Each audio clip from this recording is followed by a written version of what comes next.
মুহূর্তে মহানগর দায়রা জজ আদালতে আছেন সহকর্মী আসিফ মোহাম্মদ সিয়াম। সরাসরি যাচ্ছি তার কাছে। সিয়াম, মাত্র ৩ কার্যদিবসের মধ্যে রামিসা হত্যা মামলার যে বিচার তার মূল পর্ব আজ আনুষ্ঠানিকভাবে সম্পন্ন হলো। আজ উভয় পক্ষের আইনজীবীরা তাদের যুক্তিতর্ক উপস্থাপন করেছেন এবং এই যুক্তিতর্কের মাধ্যমে এই হত্যা মামলাতে যত ধরনের প্রশ্ন এসেছিল সেই সকল প্রশ্ন খণ্ডন করা হয়েছে। যে একটি প্রশ্ন উঠেছিল যে তৃতীয় একজন ব্যক্তির ডলার, তার নাম সোহেল হুট করে বারবার নিচ্ছিলেন, সেই সোহেলের ব্যাপারেও সেই ডলারের ব্যাপারে আজ রাষ্ট্রপক্ষের আইনজীবী জানিয়েছেন যে সোহেলকে ১৬৪ ধারা জবানবন্দির সময় তিনি একবার ওই ডলারের নাম নেননি এবং পরবর্তীতে হুট করে এই ডলারের নাম আসার পিছনে রাষ্ট্রপক্ষের আইনজীবীরা দাবি করছেন যে শুধুমাত্র মামলাকে বিভ্রান্ত করার জন্য সোহেল এই ধরনের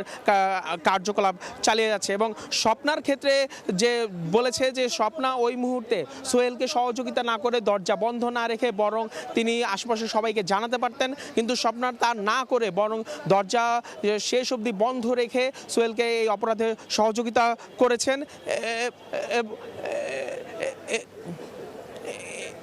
এবং সেই মুহূর্তে স্বপ্না তাদেরকে তখন সেই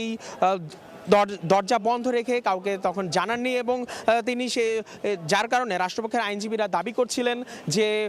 যদি স্বপ্না তখন জানাতেন তাহলে হয়তো হত্যা কিংবা ধর্ষণ তা আটকানো যেত, কিন্তু সেটা তার জানাননি। এছাড়া আরেকটি প্রশ্ন উঠেছিল যে ডিএনএ স্যাম্পল পাওয়া যাচ্ছিল না, সেই প্রেক্ষিতে রাষ্ট্রপক্ষের আইনজীবীরা জানিয়েছেন যে যেহেতু ময়নাতদন্তে রামিসার মরদেহ ময়নাতদন্ত করে যেহেতু পাওয়া গিয়েছে যে ওই সময়ে ধর্ষণের আলামত যেহেতু পাওয়া গেছে, সেহেতু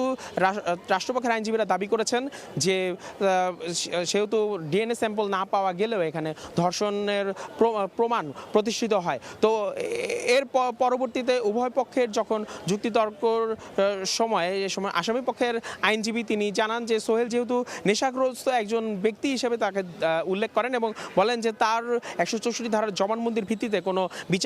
বিচার আসলে চলতে পারে না বলে আসামি পক্ষের আইনজীবী মন্তব্য করেন। এবং পরবর্তীতে তিনিও যেহেতু আসামিরা বারবারই তাদের দোষ স্বীকার করে নিচ্ছিলেন, সেহেতু আসামি পক্ষের আইনজীবী পরবর্তীতে বলেন যে আসামিদেরকে যেন যাবজ্জীবন কারাদণ্ড দেওয়া হয়, কিন্তু রাষ্ট্রপক্ষের আইনজীবী বলেছেন যে এমন একটি ঘটনা যেটি নৃশংস একটি ঘটনা, যেটি রায় একটি দৃষ্টান্ত হতে পারে এই ধরনের অপরাধ বন্ধ করার ক্ষেত্রে, সেই ক্ষেত্রে রাষ্ট্রপক্ষের আইনজীবী বলেন যে এই আসামিদের বিরুদ্ধে সর্বোচ্চ সাজা অর্থাৎ মৃত্যুদণ্ডের সাজা তিনি